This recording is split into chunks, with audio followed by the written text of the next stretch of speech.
Now,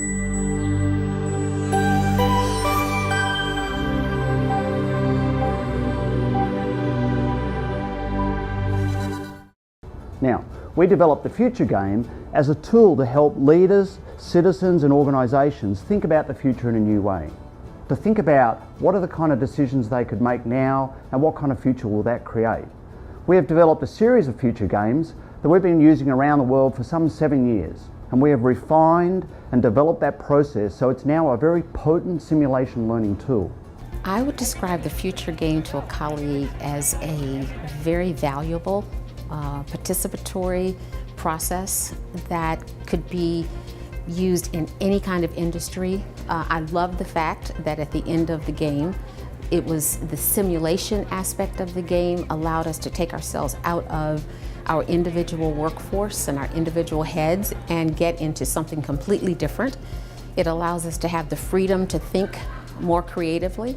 I would describe it as very, very valuable. So you'll be playing this game as teams, and you're a team of people who are given the responsibility to deal with situations and make critical decisions. This game will play out a 20-year future. So you've got your starting map, and there are 5 critical points through this game. So there's the starting map, and I'll talk about a few things about that in a moment. Then you'll have another critical decision 1 year in the future, then 5 years in the future, then 10 years in the future, and then the game will end 20 years in the future, and you'll get to see the kind of reality you created for this region as you played the game. This is your decision sheet. You'll be getting one of these at each point in the game. There are a number of things to notice on the decision sheet. On the right-hand side, you'll see a section that says Recent News.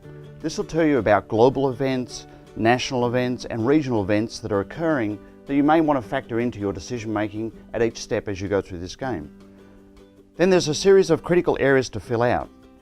There's an area here for your group number, and so your recorder will put in the assigned group number in this box here.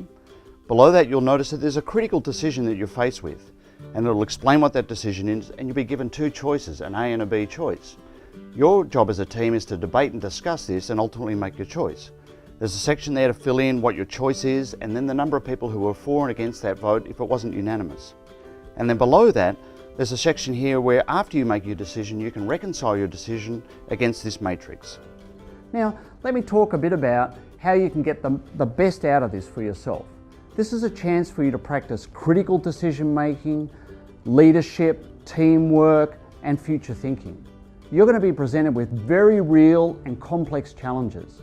And your job is to come together to work out what you think is the best possible pathway forward for this region. I have to say that my biggest aha moment actually took place after the game or during the debrief, because we really were invested in the process, so we were heads down going through each step of the process. And it wasn't until after the game was over that I realized I could have done some things differently.